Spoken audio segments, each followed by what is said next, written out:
On va retrouver Benoît Rousseau, donc Benoît Rousseau, trader pour compte propre et fondateur du blog Andlil. Bonjour Benoît. Bonjour Benoît. Alors Benoît, on voit ce matin qu'on a de l'hésitation après la journée assez volatile finalement d'hier. On a de l'hésitation, on a des indices qui ne font pas grand chose, qui sont certes en hausse mais vraiment des hausses contenues. Quel est votre sentiment sur les indices aujourd'hui Benoît ?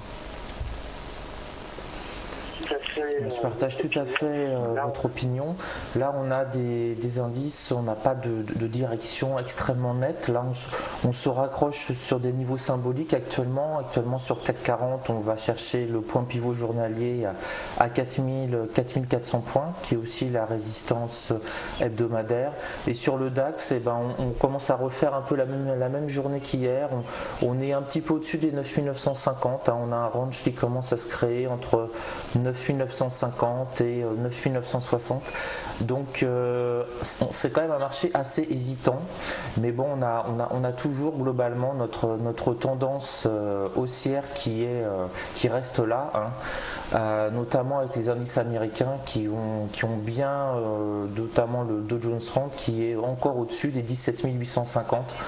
Donc on est à 1% quasiment des 18 000 points qui pourrait être un niveau symbolique et qui pourrait avoir une petite prise de bénéfice sur les 18 000 points. Ça fait 2-3 ans qu'on n'a quasiment plus de prise de bénéfice, mais là ce serait peut-être le moment, parce qu'on l'a vu en fait hier, si on regarde bien le DAX 30.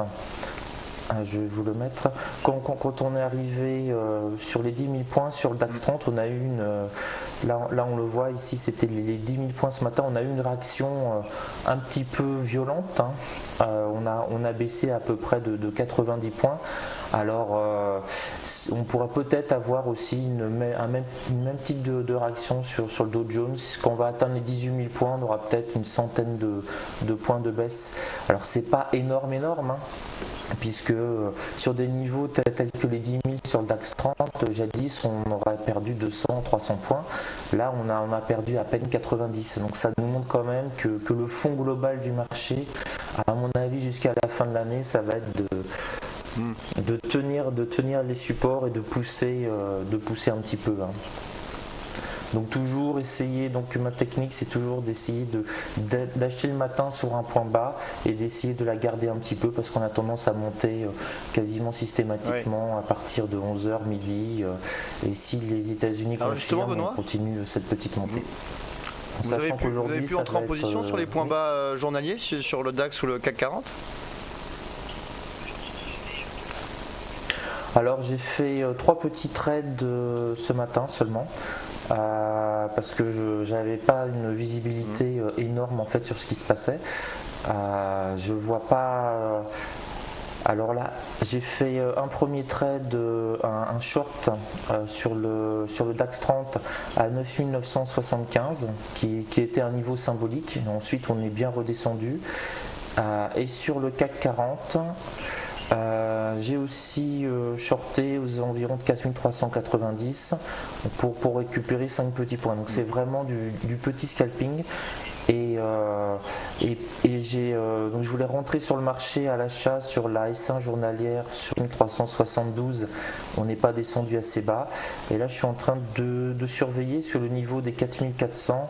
Si on le crève, on pourrait monter à 4425. Et là, à ce moment-là, 4425. Là sur le CAC, on repasse au-dessus du point pivot journalier là actuellement sur le CAC. Ouais, là on est pile entre le point pivot journalier et la résistance 1 hebdomadaire. On est pile à 4400, donc on peut faire du micro scalping. Là on peut récupérer 1 ou 2 points, mais là je me demande si on va pas plutôt casser et peut-être monter. Et si on monte à 4425, là ce serait une belle position, une très belle position de short à mon avis, puisque ça représente le plus haut d'hier. Vous voyez, le plus haut d'hier, on a tapé 4425 et on est redescendu.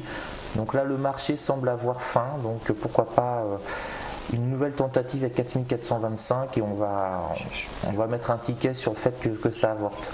En sachant que, attention, on a une grosse journée cet après-midi aux États-Unis.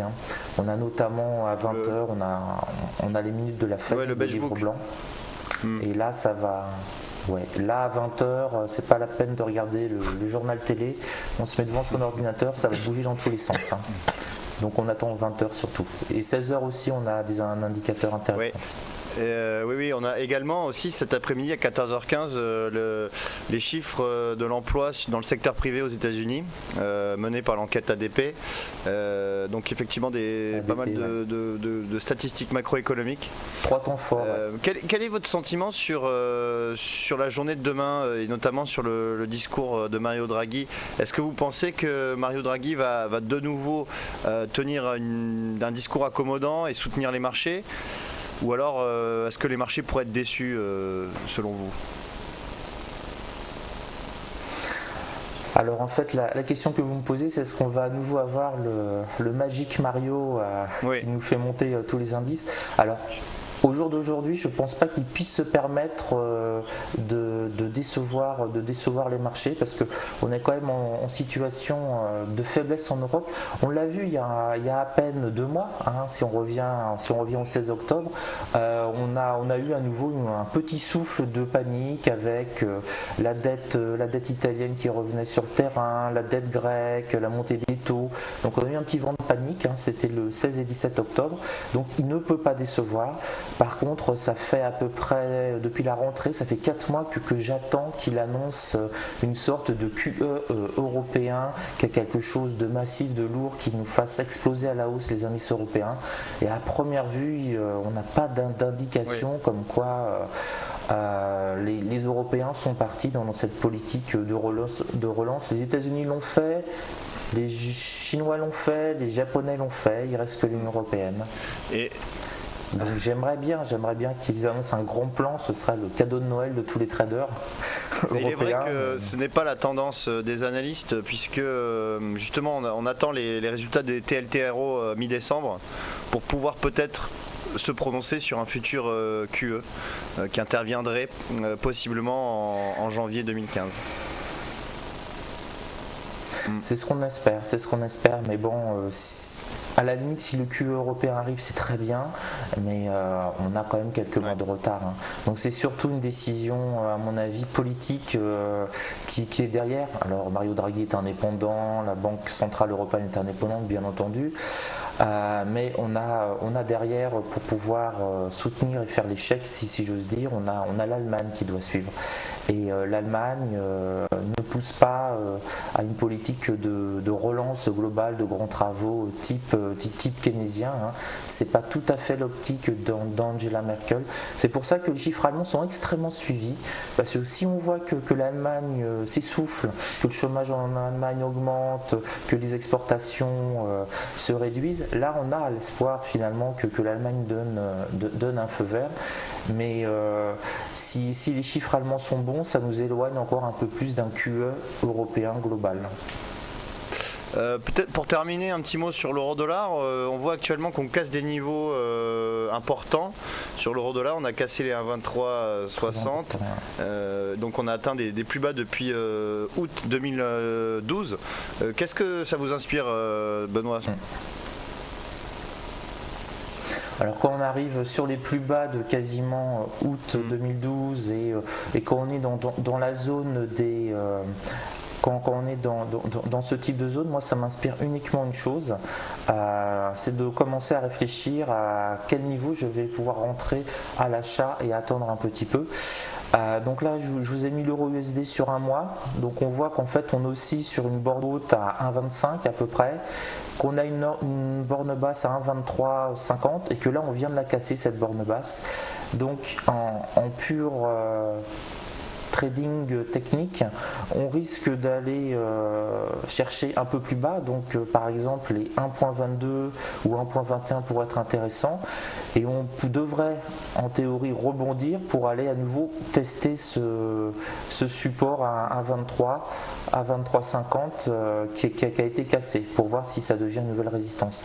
Donc là je suis un petit peu aux aguets et je me prépare certainement à rentrer vers entre 1.21 et 1.22 à l'achat sur l'euro USD, et pour le revendre justement sur ce support cassé qui est le 1.235. Merci Benoît. Voilà. Mais on va attendre Mario Draghi. On va attendre Mario Draghi qui devrait provoquer de la volatilité sur l'euro-dollar. Je vous remercie Benoît pour vos analyses. On vous retrouve demain à la même heure pour de nouvelles analyses sur les indices mondiaux. On va marquer une courte pause et même une page de publicité, et on se retrouve avec notre prochain intervenant, David Furcage.